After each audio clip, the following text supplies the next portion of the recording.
Israel का शाम के दारुल हुकूमत दमिश्क पर मिसाइल हमला। शाम के सरकारी मीडिया के मुताबिक मिसाइल हमले में रिहायशी इमारत को निशाना बनाया गया। शाम के फ़िज़ाई दिफा ने दमिश्क में दुश्मन के अहदाफ को रोक दिया। इत्तलात के मुताबिक हमला दमिश्क में ईरानी सिफारत खाने के करीब हुआ। इब्तदाई रिपोर्ट में कहा गया हदफ ईरानी पासदारान इनकलाब के अहलकार हैं। हमले में 2 गैर मुल्की शहरियों समेत 4 अफराद के शहीद होने की इत्तलात।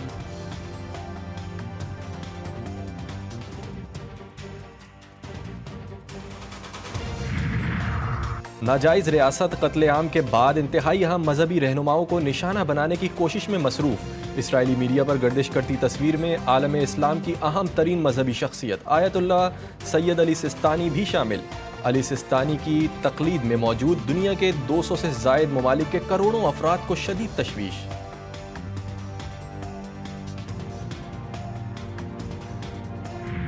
इसराइल की लबनान पर वहशियाना बमबारी जारी। सहूनी फौज ने बैरूत में हिजबुल्लाह हेडक्वार्टर पर बम बरसा दिए।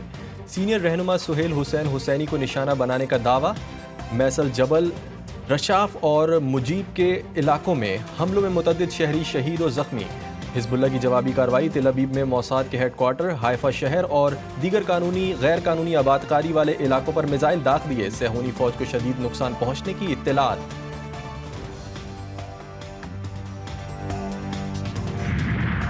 गजा में 1 साल बाद भी इसराइली बर्बरियत ना थमी। बुरीज कैम्प, रफा, दीरुल बलाह समेत कई इलाकों में सुबह से जारी हमलों में खवातीन और बच्चों समेत 25 फ़लस्तीनी शहीद। शोहदा की मजमूई तादाद 41,965 हो गई। शुमाली गजा में मज़ाहमतकारों की जवाबी कार्रवाइयों में 1 सहूनी फौजी हलाक। मगरबी किनारे जनीन शहर में भी जारियत के दौरान कई फ़लस्तीनी जख्मी।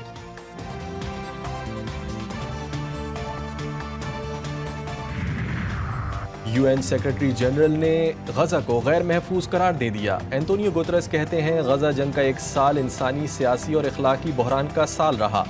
मकबूजा मगरबी किनारे में भी इंसानी सूरत हाल इंतहाई ख़राब है। अनवर को इमदादी कार्रवाइयों से रोकना गजा के लिए ख़तरनाक साबित होगा। लबनान में इसराइली हमले खित्ते के लिए ख़तरा है। लबनान में फंसे पाकिस्तानियों को लेकर खुसूसी परवाज कराची पहुंच गई। गैर मुल्की एयरलाइन की परवाज में 70 से ज़ायद पाकिस्तानी लबनान से कराची पहुंचे। पाकिस्तानियों को वतन वापसी लाने के लिए सिविल एविएशन ने गुज़िश्ता रोज़ खुसूसी परवाज की इजाज़त दी थी।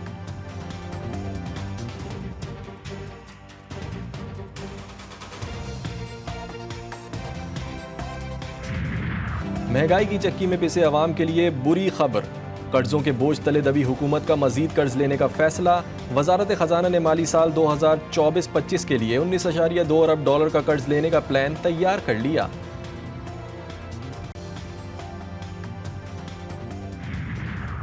मखसूस नशिस्तें कौन कौन सी जमात को मिलेंगी? इलेक्शन कमीशन का इजलास आज तलब कर लिया गया। ज़राए के मुताबिक इजलास के बाद मखसूस नशिस्तों के नोटिफिकेशन जारी किए जाने का इम्कान है।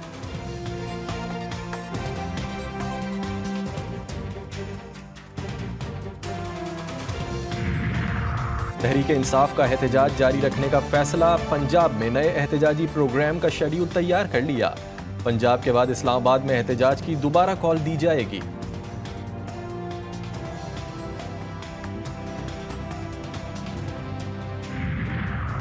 PTI रहनुमाओं और कारकुनों के खिलाफ एक और मुकदमा दर्ज। बानी PTI अली अमीन गंडापुर समेत 2000 से ज़ायद कारकुन नामजद। दहशतगर्दी समेत 12 दफात शामिल।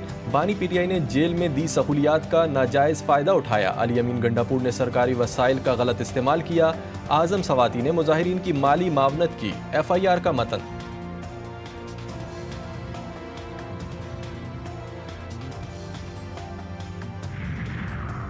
पीपल्स पार्टी का एक बार फिर तहरीक इंसाफ को मुज़ाकरात का इशारा। हुकूमत से PTI को मुस्बत सियासत का मौका देने का मुतालबा। चेयरमैन पीपल्स पार्टी बिलावल भुट्टो जरदारी का निजी TV चैनल को इंटरव्यू। कहा, आज भी तहरीक इंसाफ के लिए मेरे दरवाजे खुले हैं। इस वक्त महंगाई आवाम का सबसे बड़ा मसला है।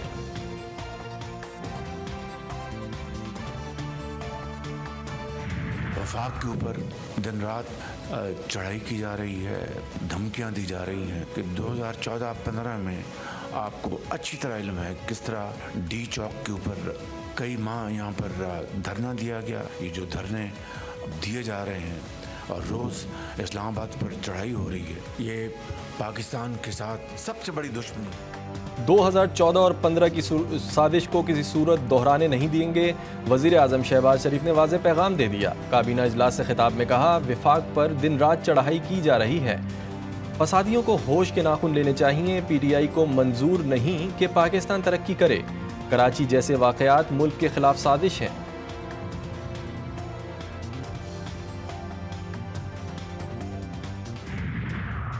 IG इस्लामाबाद को हटाने का मुतालबा, गंडापुर की फिर इस्लामाबाद पर चढ़ाई की धमकी। कहते हैं फैसले करने वालों को मुल्क का कोई ख्याल नहीं। बानी PTI ने वाज़े तौर पर कहा था कि हमारी फ़ौज से कोई लड़ाई है और ना ही कोई फ़ौज मुखालिफ एजेंडा।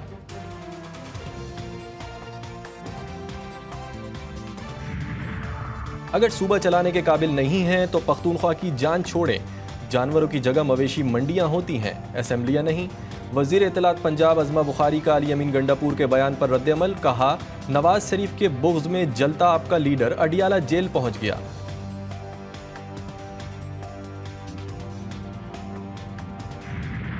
KP का ऐवान बन गया जंग का मैदान, हुकूमती और अपोजिशन अरकान लड़ पड़े। नेक मोहम्मद दावड़ और इकबाल वजीर के दरमियान गालम गलोच, एक दूसरे पर लातों और घूंसों की बरसात कर दी। इजलास 14 अक्टूबर तक मुलतवी कर दिया गया। तहफ़्फ़ुज़ मूवमेंट की जो पिछले 6 महीनों की अगर आप एक्टिविटी को देखें, जिस तरीके से उन्होंने पाकिस्तान के झंडे को नज़र आतिश किया, जिस तरीके से उन्होंने पाकिस्तान से बाहर पाकिस्तान की एम्बेसीज के ऊपर हमले किए, पाकिस्तान मुखालिफ बयानिए को परवान चढ़ाने के लिए बाकायदा तौर पे फंडिंग भी की। PTM ने पाकिस्तानी परचम को नजर आतिश किया, बैरून मुल्क पाकिस्तानी सिफारत खानों पर हमले किए। PTM को बैरून मुल्क से फंडिंग की जा रही थी। विफाकी वज़ीर इत्तलात और नशरियात अताउल्लाह तारड़ की कलअदम पश्तून तहफ़्फ़ुज़ मूवमेंट पर पाबंदी की वजूहात बता दी। आईनी तरमीम के मामले पर हुकूमत ने मौलाना की तजवीज़ मान ली। SCO कॉन्फ्रेंस के बाद पार्लियामेंट का इजलास बुलाने का फैसला, मौलाना अपना मुसवदा 2 से 3 दिन में हवाले करेंगे। पीपल्स पार्टी और नून लीग अपना मुसवदा JUI से शेयर करेगी। मीरपुर खास में तौहीन मजहब के इल्ज़ाम में कत्ल डॉक्टर शाहनवाज केस में पेशरफ, 4 मुल्ज़िमान पंजाब से गिरफ्तार, इंसदाद दहशतगर्दी अदालत में पेश। चारों मुल्ज़िमान 4 रोज़ा रिमांड पर पुलिस के हवाले।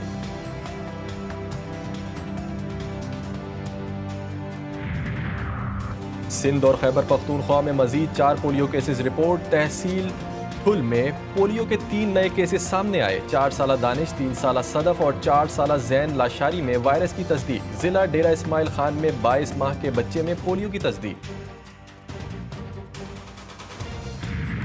मुल्तान टेस्ट का दूसरा रोज भी पाकिस्तानी बल्लेबाजों के नाम। सलमान आगा की भी सेंचुरी, सऊद शकील 82 रन बनाकर आउट हुए। पाकिस्तान ने पहली इनिंग्स में 556 रन बनाकर पोजीशन मजबूत कर ली। एटकिंसन और ब्राइडन ने 2-2 खिलाड़ियों को आउट किया। मेहमान टीम खेल के तीसरे रोज अपनी नामुकम्मल इनिंग्स का आगाज करेगी।